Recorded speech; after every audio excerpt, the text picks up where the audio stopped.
Assalomu alaykum ekrandagi aziz ko'rmanlar. Sog'lom hayot programmamizni ko'rishni qizg'in qarshilaymiz. Men Arshid Nediqot. Bugungi programmamizda bulunmuş oldimizda yaqinlashayotgan shu Qurbon hayit kunlaridagi sog'lomlik to'g'risida suhbatlashib boramiz. Bulubmu biz ilqa vatanni tatib ko'rganimiz shu ham cho'ng o'g'limiz shu. Hayitning birinchi kuni qo'yni o'taganini tatib, shu burundan davom kelayotgan tamoq odatlarimizni hammasini tashlablam. Shu kuni tatib mayli mehmondorchilikqa borgan tatib uyda olsun. Mayli kichiklarni tatib cho'ng'ich olsun, shu go'shtni bisib yeb yoki uyda qanday tamoq odati bo'lsa, tamamen o'zgarib, bir hafta 10 kun sonra o'zgaradigan odatlar var. Şunlaşqa bu odatlarni qanday qilganda bu go'shtlarni jiq yegan vaqtida, kunlab uni yegan vaqtida, yeyish ichishga diqqat qilmagan vaqtida salomatlikka foydaliqmi, ziyonliqmi va ba'zan o'ziniki badan kesilgan insonlar doktorun shuna tavsiya qilgan taqdirda yemaslikni, ammo hiyat kunlar bo'lganligi uchun mayli deblam bana üç gün özünü aşağı tutmaydigan işler bo'ladi. Bu işler bo'lganda qanday bo'ldi deb kalımızga savollar kelishi mumkin. Shuning uchun bugungi bu programmamizda mush to'g'ri suhbatlashib boramiz va Anqara Yildirim Beyaz Universiteti o'qituvchisi, dotsent, doktor Namatjon Mehmet efendimni bugungi programmamizga taklif qildik. Assalomu alaykum ma'lum. Va alaykum assalom. Qanaqa ahvollar, yaxshimi? Ma'lum shu Allohga shukr. bulubmu vatan tatib ko'rib bizi cho'ng'gan odatimiz shu hamda hiyat kuni atdigini tatib kechgacha boshqa uyga mehmonga borsaqmi, cho'nglarniki borsaqmi, hiyat bo'lgandan keyin yemasang bo'lmaydi, yegin deb saqlamni kasallarni qarshi tarafdan yesang 10 shuldi deb go'shtni sho'rpini oldini mi kelsa shu mehmon bo'lgan deb zo'lab yegizutda ishlava, xijil bo'lgan taqdirda. Bormaysa ham kasal deb boramaydi shu. Shundan chiqib kesilgan insonlar va qanday kesilgan insonlar masalan har xil kasal bor. Bu hiyat kunlari yeyish ichishga qanday diqqat qilish kerak? Mush to'g'risida ozroq so'zlab beramiz. Bo'ldi. Assalomu alaykum. Alaykum assalom. Oldi bilan shu kelish oldi turayotgan Qurbon hayitinglar muborak bo'lsin. Sizlarning va ekranning barliqlariniki. Hamda siz deb o'tib ketdingiz. Chunki hamma millatning urf-odatlari bor. Bizning shunday yaxshi urf-odatlarimiz bor. Onun eng muhimlari birisi shu hayit kuni urug' tuqqanlar, qo'lim qo'shna, uniki yaqinlar bir-birini patlaydigan ishlar. Albatta har qanday o'kirgan chaqda, patlagan chaqda mehmonga atab hayitliq dasqallar hazırlandı. Bunun ichida shu go'shtdan sirtman nurg'ulagan yeydigan narsalar bor dasqanida. Eng muhim narsa bunun ichida tatliq narsa. Kempit deymiz, shokolad, onun shu yog'da pishirilgan sanza, quymoq ve har xil pechenye pryaniyga o'xshaydigan narsalar. Onundan başqa şorpa. Biz mehmon kelishlarni tayyor qilib, go'sht selib sho'rpa qilamiz va har qanday mehmonlarga sho'rpa bilan mehmon qilamiz. Onundan başqa har xil tamoqlarni tayyor qilamiz. Bunda bo'lgandan keyin shu uzatilgan bizning kunlik hayotimizda yoki bizningki doimli yeb ichadigan tamoqlarimizdan sirtqa chiqib, ko'p tamoq yeyishga to'g'ri keladigan yoki bo'lmasa biz o'zimiz az yeyimiz desəkmi, hər xil səbəblər tüpaylıdan köp yap qalan əhvallar təbii.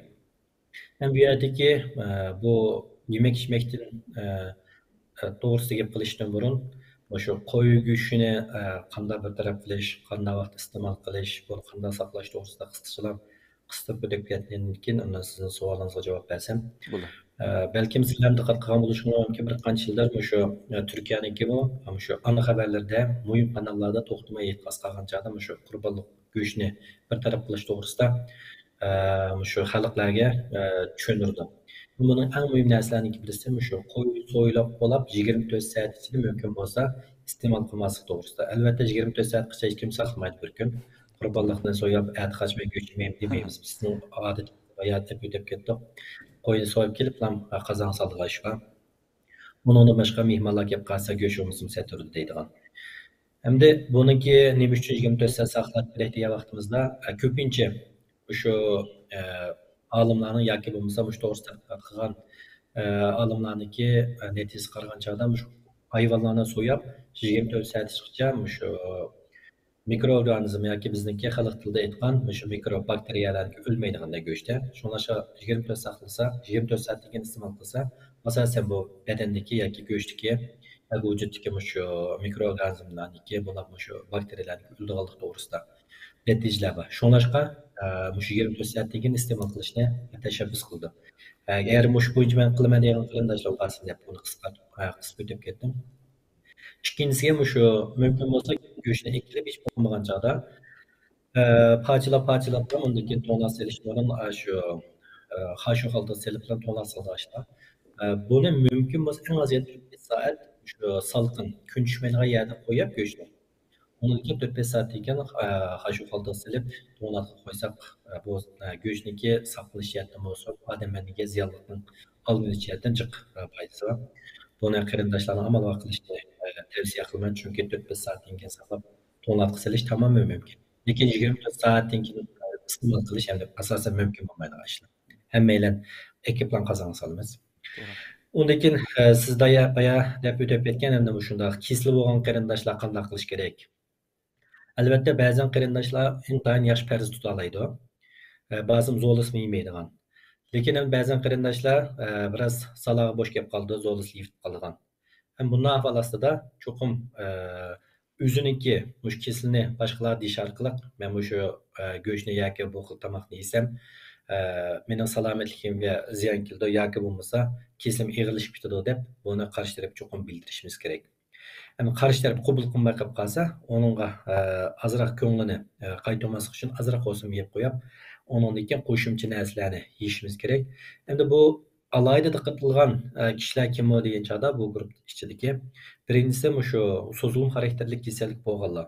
Bularmi qon kesili, undan keyin qon tomiri yurak kesili bo'lganlar, yuqori qon besimi bo'lganlar, börek aciz bo'lgan, undan keyin jigar kesili bo'lgan qarindoshlarga alayda diqqat qilish kerak. Chunki bu xil kasalliklar adam bedenidagi ba'zan fursat xarakterli kasallarning yo'l ochib turadigan kasalliklar. Unisi bu kasallikning ko'pinchisi shu yemek-ichmek odatidan o'ttirib chiqqan yoki bo'lmasa yemek-ichmek odati xato bo'lib qolsa, mush kasallik qarshi darhol u kasalliklarniki patlaq nuqtasi bor. Xuddi bir sharni pudab shu patlay degan chog'da kichikna jig'ni sanjib qo'ysak ham, shu patlagandeklam, shunga o'xshash bu kasalliklar agar bu kasalliklar zid yeyish bo'lmaydigan tomoqlar yegan chog'da bu kasalliklarniki oxiri nuqta ekib qo'ydi ahvollar bo'ldi. Shuningdek bu shu men bayat deb o'tib ketdim, kesili bo'lgan qarindoshlarning buni cho'qim alohida diqqat qilish kerak. Yetti ishim bo'lmaydi, bir qatim ishim bo'lmaydi. Bizda zo'layg'ish bekrak ig'ir. Shunga qarshi tarafma shuna kesilib bor qarindoshlar desa cho'qim to'xtash kerak, zo'lamaslik kerak. Ularma go'sht yegan vaqtda shu yog'liq tarafni yemaslik kerak. Yesimi mumkin bo'lsa qari tarafini, undan keyin shu yog' tarafini yemaslik. Undan keyin shu sho'rpa va sho'rpa bilasizlar yig'indan ko'p bo'ldi. Shu sho'rpasini ismaslik kerak undaq qarindoshlarniki. Shunlashqa shu kesla va qarindoshlar mumkin qadar shu parzni tutish kerak. Undan keyin zo'lismi qabul qilmaslik kerak. Agar yesmi cho'qim doimli bunday kasalliklarniki kunlik yeydigan doğrusini qat'iy oqsatmaslik lozim. Rahmat, Allah razı olsun. Siz degandek bunun vatanda bizim kichik vaqtlarda bizlarga kichik bo'lgan ekan nega apasa kichikni yaxshi yeyish kerak, usiyotgan vaqt jiq yeyish kerak. Bulunma het kunlarda dasxandagi eng yaxshisini yeyish kerak. Ma bizning bolamiz, navrimiz, tuqqunimiz, qo'shnimiz deb bilaqa kichik bola demak, kichik demaylar shu zo'lab yegizdiga ishlar bor. Sho'rpa yemayman, ichmayman, to'ydim desam shu zo'lab u hozirgacha bor endi odatimiz. O qurbayit bo'lmasa normal odatda qilamiz. Ammo qurban niyat kunlarda, andek bayram kunlarda zo'laydigan tamoqimiz bo'lib, go'sht bo'lganligi uchun, eg'ir tamoq bo'lganligi uchun, sho'rpa bo'lganligi uchun, masalan, uni har uyga borgan vaqtida aytsak, andek ish muomala uchradan bo'lgan ekan. Bu balliga masalan, shunga o'xshash narsalarni zo'lab, tamoqlarni zo'lab qilish, andan kelayotgan tamoq odatini o'zgartirib, go'sht yeb qo'ysang to'yg'izibdi deb, bir hafta 10 kun ashuna qilish, balliga ziyonlimi yoki foydalimi shuni deb bergan bo'lsangiz. Albatta bu go'shtniki mandaq desak, balki men bilan xato tushunish mumkin, go'shtning hech qanday foydasi yo'qmi debchi. Go'shtning albatta foydasi bor. Biz meyada har qanday narsani normal iste'mol qilmasak yoki iste'mol qilish bo'lmagan kishilar ko'p iste'mol qilsa, buning ta'sirini davatimiz. Albatta go'shtniki tarkibida nurg'unlagan odam badaniga foydali bo'lgan moddalar bor. Buning ichida eng ko'p bo'lgani masalan temir moddasi. İnsan bedeninde temir maddesi kim bol olmaydı. Mesela temir maddesi kemlik sebebiyle kanazlık kesilme cık hazır. Şunlaşka bu pek mühim bir madde. Adem bedeninde şu kanının ketoluk buluşu bulamı temir kim buluş sebebiyle oturup çıkan kanazlıkta pek mühim nesile. Bunun da başka şu sinik deymiz, fosfor deymiz, ondaki vitamin A, vitamin B1, 12, 6. Bu şunun nait mühim maddeler göçtü var. Evet, bunların hepsi adamın bedeni için intayet mühim. Lekin o'xshash vaqtda endi go'shtning tarkibida qo'yning yig'i bor. Bu yog' bilan birga pishirilgan yoki qora go'shtni yog' bilan birga iste'mol qilganlik sababdan ba'zan kasalliklarga jiddiy xavf elib keldi. Bularning ichidagi shu oshqozoni yaxshi bo'lmagan qarindoshlarniki bo'ladi. Alayda diqqat qilish kerak. Chunki go'shtni hazm qilish oson emas. Odam boshqa yemeklikka qaraganda go'shtni hazm qilish biroz tez bo'ldi. Endi kichik bolalar ekan texmi shu.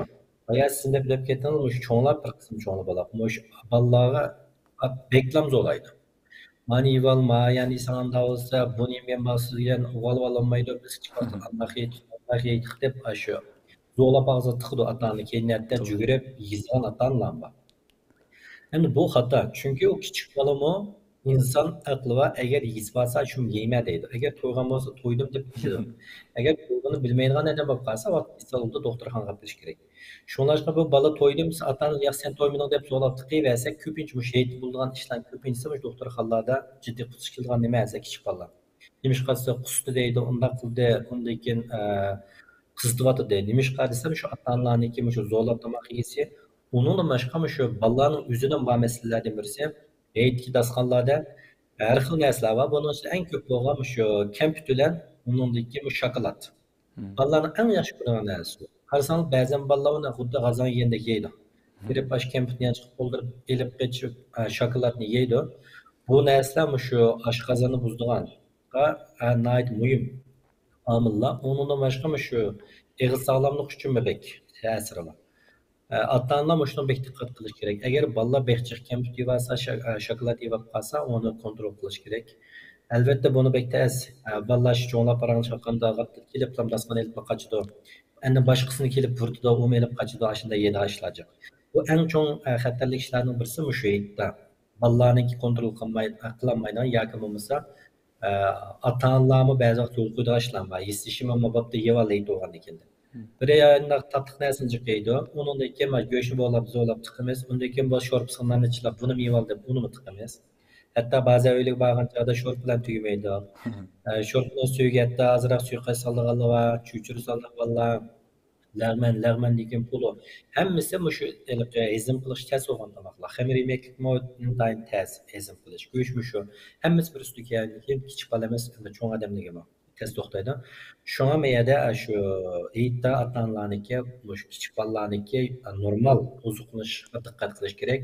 Undan keyin tatliq narsasinin amal var to'sash mumkin bo'lsa zo'limisak. Bola men to'ydim desa, qo'yib bersak bo'ldi. Qo'zg'atch desa, u jugurib keldi, yana yisi bo'ldi. Qo'zg'atch qilib bek cho'ng kasal bo'lib ketmaydi shu bolalar. Ammo qo'zg'at to'qilab qilib kasal bo'lib qolsa, unda ma'lumot test. Rahmat, Allah razı olsun.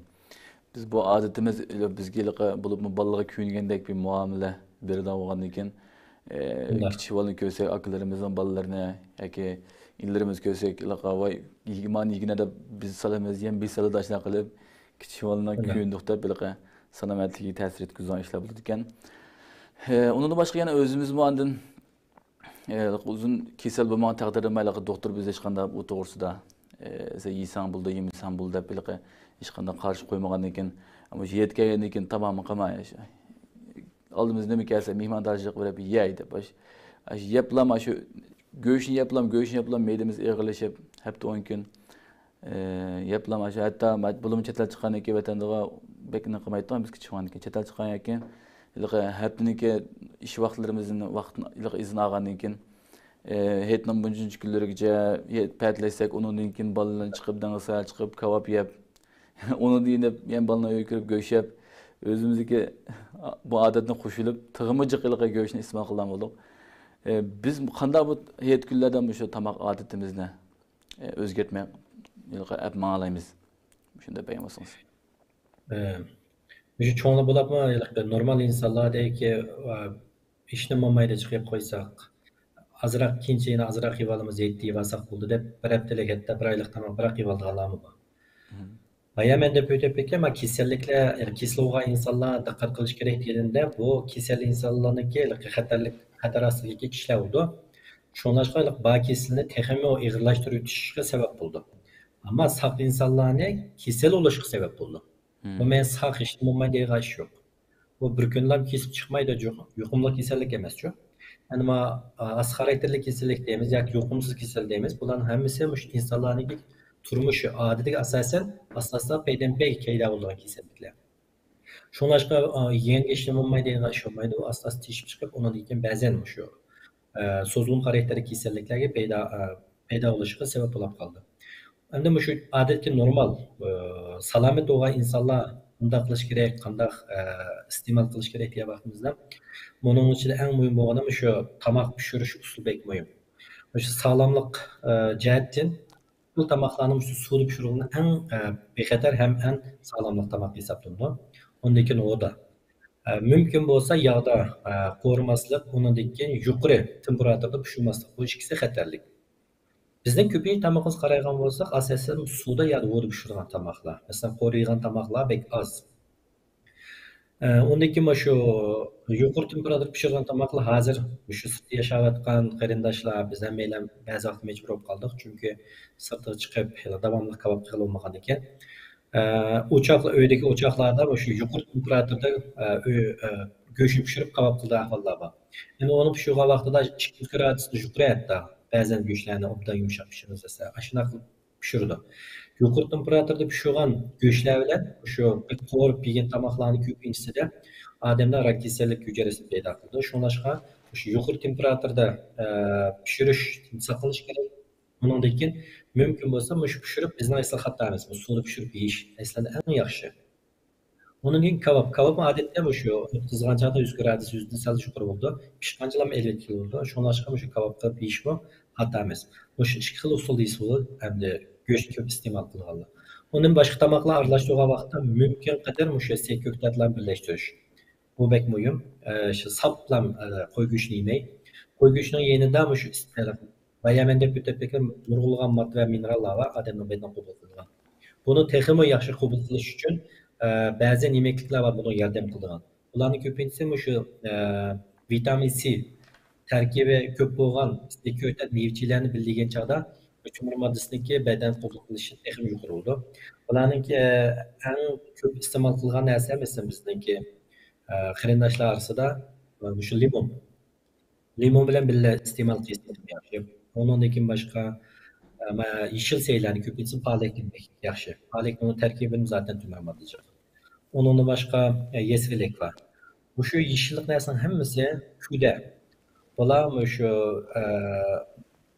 göçteki şu vitaminler yaki göçteki tümör maddesindeki bedenge yaş kılışta yardımcı bulduğun sektörler, meyve çiviler. Bunu bile istimal kılış gerek. Onun başka şu tamak yiye vaktimizde mümkün olsa çay kahveni azaltışımız gerek. Çünkü çay kahveden beylen köpünç vaktimizde evvelce bizdeki kültürümüzde kahve içtiğinden pek çıktığımız ama çay var. Her zaman çayla içimiz. Tamak yiye vaktimizde mümkün olsa çayın yerine su içip onunki tamaktan keyin yarım saatten keyin çay istek. Bu texmi yaxşı oldu. Çünkü çay kahvenin çıkışma vaxtında şu göçteki tümür maddesindeki adam bedeni qabul qilishga to'sqinlik qiladigan moddalar var. Şu an biz mümkün olsa çayını şu göçlerini birle yemesini tavsiye qilamiz. Bu heyette yana bir diqqat narsa şu gazlı ichimliklar. Bu mesela Pepsi deymiz, Cola deymiz, Fanta, shunga o'xshash narsani qat'iy iste'mol qilmaslik kerak. Chunki bu shu oshqozoni yaxshi bo'lgan odamlarga juda ta'sir ko'rsatadi. Salomat bo'lgan odamlarga ham shunday. Bundan qanday ichimlikdan qiysak bo'ldi degan chog'da mümkün bo'lsa shu meva chevini uyda o'zimiz qilsak bo'ldi. Masalan, tavuz yaxshi. Tavuz yesak bo'ldi yoki tavuzning suyini siqsam zaten yaxshi meva suyi bo'ldi. Bu mu bo'ldi? Hozir portakal var. Bunun suyunu siqib uyda yesak, u tamamen yasalib bo'lgan narsa. Hem salomatlik foydali, hem ishonchlik bo'ldi. Mümkün bo'lsa biz shu Eid vaqtlarda sirtida tayyor qilingan meva suyu deymiz. Undan keyin shu gazliq narsani ichmaslikni tavsiya qilamiz. Undan boshqa shu her kunda bizning diqqat qilmaydigan narsa. Vatanimiz shuda hatto jiq suv ichsa cho'nglar xafalaydi. yegenden sana dayanıyor toxtmaysan suv içsen deb. Amaliyotda to'g'risi suvni ichish bizniki shu kuni qolgan odat bo'lganligi uchun ko'pinchalar choy ichadigan suv ichmaydi. Suvimiz choymi suvi deb. Choy suyuqlik modda suv emas. Suv sap suv. Unda bo'lganligi ikkisining roli o'xshashmaydi. Ba'zi kishilar aytadi choy ichdim, shu mening badanimdagi suyuqlikni to'ldirib deydigan yo'q. Unda emas. Agar choydan qahvani chiqsak, badanimizda suvsizlikni keltirib chiqadi hatto. Shunlashqa hatto biz 2 stakan choy, 2 piyola choy ichsak, sog'lomlik nuqtai aytganda bir yoki 2 piyola hatto suv ichishimiz kerak. Chunki normalda ko'p choy ichadigan odamlar cho'qim buni amillashtirish kerak. Endi hayitda texim diqqat qilish kerak. Odatda mush 2 yarim litr suv ichish tavsiya qildi. Shu hayit vaqtida mesela odatda shu suv stakanni 8 va 10 stakan suv. Har qanday tamoq yegan vaqtida shu suv bilan birga iste'mol qilsak, bunun ko'p foydasi bor. Shu yana bir diqqat qilgan narsa shu havo endi hozirgi issimida lekin hozirgi temperatura qaragan chog'da shu atdan boshlab havo issigan chog'i. Unda bo'lgandan keyin bek issiqda shu chunki uyda shu go'shtni ko'p iste'mol qilgandan keyin tamoq ko'p yegandan keyin bek issiqda sirtida ko'p yurishim bo'lmaydi. Bolalarga ham cho'nglarga bunday havolasida shu qon besim bo'lgan kasal, qon besimi bo'lgan odamlar uchun bu texnik xatarlik. Yana birisiga shu Sebaya nimaga deb o'tib ketdik. Kichik bolalar uchun cho'nglar uchun hammalar uchun o'xshashlar shu seyko'ktatni birga iste'mol qilish intayin muhim. Bular shu vitamin C tarkibida ko'p bo'lgan meva-chevalar. Bularning ko'pincha shu turmushimizda qo'llanilgan meva-chevalar seyko'ktatlar qaysi degan vaqtimizda yeshillikning hammasi bo'ldi. Bundan boshqa shu much, qizil much va ondan keyin ko'k much va ochiq much va bularning hammasi tarkibida vitamin C ko'p. Şunlar bunu birlikte iste'mol qilsak ham yaxshi. Undan keyin pavuz, undan keyin qovun yaxshi. Mevlarning ichida portaqal, undan keyin mandalina, kivi, biz maymun shaptili deymiz. Bularmi yaxshi.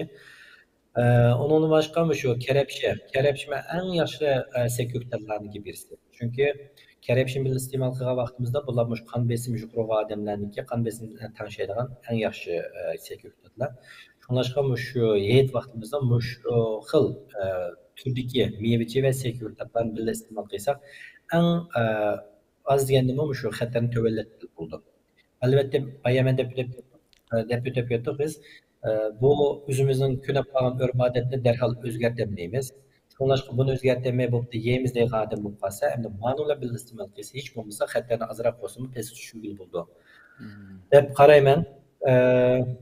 Oxirida shu men deb qo'yganim qarindoshlarga bizningki odatni qolgan eng muhim odatlarning birisi qolgan tomoqni ochirib qo'ysak isrof bo'ldi, mush yevetmasam bo'lmaydi deydigan ishlar bor. Albatta uni ochirib qo'ysak isrof bo'ldi, lekin jiq yeversak mush badanga isrof bo'ldi. Vaqtida kasallik keltirib chiqardi. Shu tomoq yegan vaqtda mumkin bo'lsa eshitgan qazosa kirsak, agar yeyish niyati bor me'morlar bo'lsa qayta ketsak bo'ldi. Buning odatlansak ular Qashqar tarafdan kelgan qarindoshlarda shu nima qildigan zo'layg'ish intayin og'ir. Hatto boshqa yurtdan kelgan qarindoshlar qolsa shu qanday qilishni bilmaylar yitadi.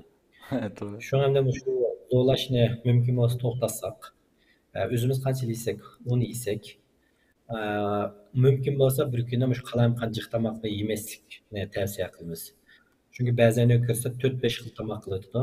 4-5 xil tomoqni yegandan keyin oshqozonniki xizmati eshib ketadi. Chunki bu tomoqlarni bir taraf qilish kerak oshqozon darhol.